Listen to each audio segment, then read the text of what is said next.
तो गाइस ये कहानी है एक हाई स्कूल स्टूडेंट साकामोटो की, जो अपने स्कूल का सबसे कूलेस्ट लड़का है। चाहे वो क्लासरूम ड्यूटीज परफॉर्म करना हो, खाना पीना हो, चलना बैठना या फिर पनिशमेंट लेना ही क्यों ना हो, वो अपना हर काम बहुत ही स्टाइलिशली करता है और स्कूल की सारी लड़कियां और लड़के साकामोटो के दीवाने हैं। लेकिन कुछ टीन मॉडल्स उससे बहुत जेलस होते हैं और उसे परेशान करने के लिए तरह तरह की टेक्निक्स अप्लाई करते रहते हैं। तो कहानी की शुरुआत में हम देखते हैं कि आकन, कंकन और मारियो नाम के 3 मॉडल्स हैं। ये तीनों साकामोटो से बहुत जेलस हैं और अब जेलसी की वजह से उसे ह्यूमिलिएट करना चाहते हैं। ये लोग क्लासरूम के डोर के ऊपर एक डस्टर फिट कर देते हैं। ऐसा इसलिए किया जाता है ताकि जब साकामोटो अंदर आए तो ये डस्टर उस पर गिरे। लेकिन जैसे ही साकामोटो अंदर आता है वो उस डस्टर को बहुत ही स्टाइलिश मैनर में अपने ऊपर गिरने से पहले ही पकड़ लेता है। ये देखकर सारी लड़कियां उस पर फिदा हो जाती हैं। अब कुछ देर बाद साकामोटो टॉयलेट जाता है और उन तीनों में से एक उस पर पानी फेंक देता है। लेकिन जब साकामोटो कुछ देर बाद उस टॉयलेट से बाहर आता है तो वो तीनों देखते हैं कि उसके हाथ में एक अम्ब्रेला है, यानी कि उनका प्लान फिर से फेल हो गया है। अब ये लड़का वापस क्लासरूम में आता है और देखता है कि उसकी डेस्क वहाँ नहीं है। किसी ने उसकी डेस्क को विंडो से बाहर फेंक दिया है। कुछ लड़कियां उसे अपने साथ बैठने का ऑफर करती हैं, लेकिन हमारे साकामोटो का मोटो है कि वो 1 नंबर का सिग्मा बॉय है। तो वो लड़का बहुत ही स्टाइलिश मैनर में विंडो पर बैठ जाता है और बुक पढ़ने लगता है। ये देखकर तो टीचर भी बहुत इम्प्रेस हो जाते हैं और ये तीनों सैंपल्स अपना सर पकड़ लेते हैं कि भाई प्लान फिर से फेल हो गया है। ये सोच रहे हैं कि अब क्या करें। अब स्कूल खत्म होने के बाद वो तीनों एक साथ मिलते हैं और एक बहुत ही डेंजरस प्लान सोचते हैं, क्योंकि अभी तक उन्होंने जितने भी प्लान्स बनाए थे वो सब फेल हो रहे थे। और अब ये तीनों साकामोटो से झूठ बोलकर उसे साइंस प्रिपरेशन रूम में बुलाते हैं और साकामोटो उन पर ट्रस्ट करके उस रूम के अंदर चला जाता है और ये तीनों साकामोटो को पकड़कर उसे टाई अप कर देते हैं और फोटोज वगैरह लेने लगते हैं। लेकिन तभी उनके रूम में एक सिगरेट की वजह से आग लग जाती है। ये देखकर वो तीनों बहुत डर जाते हैं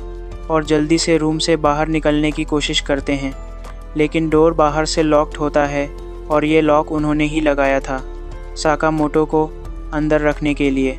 सब लोग बहुत नर्वस हो जाते हैं, लेकिन हम देखते हैं कि साकामोटो बिल्कुल रिलैक्स्ड बैठा है और उठता है और उस आग के आसपास डांस करने लगता है। वो डांस करते करते एक तरफ जाने लगता है और ये देखकर ये तीनों समझ नहीं पाते कि भाई ये लड़का क्या कर रहा है। यहाँ बैंड बज रहा है, हमारी लाइफ डेंजर में है, इसे डांस करना है यहाँ पर। अब उसे डांस करते हुए देखकर वो लोग समझते हैं। पता चलता है कि साकामोटो आग बुझाने की कोशिश कर रहा है, लेकिन ऐसा नहीं था। दरअसल साकामोटो ऐसा इसलिए कर रहा था ताकि नीचे बैठे टीचर्स और स्टाफ को उनके कदमों की आवाज़ सुनाई दे। और अब ये तीनों भी डांस करना शुरू कर देते हैं और साकामोटो का प्लान काम कर जाता है और एक पीएन उनके रूम में आता है और डोर खोल देता है। उन सब से पूछता है कि हाँ भाई, यहाँ पर क्या चल रहा है और इस आग को किसने लगाया। और साकामोटो पूरी रिस्पॉन्सिबिलिटी अपने ऊपर ले लेता है और कहता है कि सर, ये मैंने नहीं किया, असल में मैं कुछ एक्सपेरिमेंट कर रहा था और गलती से आग लग गई। और ये कहकर साकामोटो वहाँ से चला जाता है। और अब उसके जाने के बाद इन तीनों को बहुत गिल्टी फील होता है कि भाई हमने साकामोटो के साथ गलत किया, वो तो रहा मनुष्य निकला। और अब इन तीनों की साकामोटो के प्रति जो परसेप्शन थी वो कम्प्लीटली चेंज हो जाती है और ये लोग साकामोटो के दोस्त बन जाते हैं। अब अगले दिन हम एक लड़के को देखते हैं जिसका नाम शीरा है। वो गर्ल्स को इम्प्रेस करने के लिए अपनी एक मैगज़ीन दिखा रहा होता है। भाई तुम अपनी मॉडलिंग पिक्चर्स को कितना अजीब देख रहे हो। एक्सपेक्टेडली इन गर्ल्स को इसमें बिल्कुल भी इंटरेस्ट नहीं होता है और ये लड़का नोटिस करता है कि सारी गर्ल्स का अटेंशन साकामोटो की तरफ है। ये देखकर वो साकामोटो पर बहुत गुस्सा हो जाता है और अब वो उससे रिवेंज लेने का डिसाइड करता है। अब क्लास के दौरान साकामोटो से एक क्वेश्चन पूछा जाता है।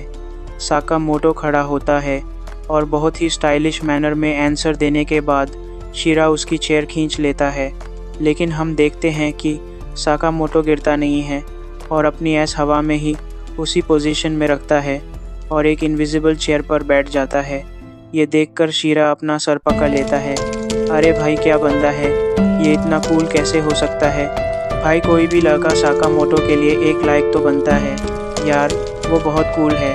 अब कुछ देर बाद पीटी क्लास शुरू होती है और वो कंटिन्यूसली शीरा साकामोटो पर अटैक करता है, लेकिन साकामोटो बहुत ही कूली उसके सारे अटैक्स को डॉज कर रहा होता है और उसका प्लान फिर से फेल हो जाता है। अब अगले दिन क्लासरूम के अंदर एक बी घुस जाती है और सब उसे देखकर डर जाते हैं। अब शीरा को रियलाइज़ होता है कि यही उसका एकमात्र चांस है साकामोटो को शो डाउन करके खुद हीरो बनने का। और अब ये लड़का अपनी बुक को रोल करता है, जाता है और सारी लड़कियां डरकर वहाँ से भाग जाती हैं और रूम को बाहर से लॉक कर देती हैं। भाई बिट्रेयल कर दिया इन लोगों ने, सारे लड़के अंदर ही रहते हैं और सारी लड़कियां बाहर चली जाती हैं। और तब हम देखते हैं कि टीचर अपने कपड़े और कहता है कि तुम सब अपने कपड़े उतार दो। 20 काले रंग की चीज़ों की तरफ अट्रैक्ट होती हैं। सब अपनी यूनिफॉर्म उतारो, जल्दी से सब अपने कपड़े उतारने लगते हैं। शीरा बी पर अटैक करता है लेकिन मिस हो जाता है। अब वो उसके पीछे जाती है। ओह भाई, उसके अंडरवेयर में ब्लैक कलर्ड लाइंस हैं, इसी वजह से वो बी उसके पीछे गई है। अब ये बी उसे काटने वाली, इसीलिए साकामोटो कंपास की हेल्प से बहुत ही स्टाइलिश तरीके से बी को वो उसे रोकता है और वो उस बी के साथ फाइट करता है और उसे पकड़कर विंडो से बाहर फेंक देता है। ये देखकर सारी लड़कियां फिर से उस पर क्रेजी हो जाती हैं और साकामोटो एक बार फिर सबको इम्प्रेस करने में सक्सीड हो जाता है। साकामोटो ऐसा है, वो करना नहीं चाहता लेकिन फिर भी सबको इम्प्रेस कर देता है।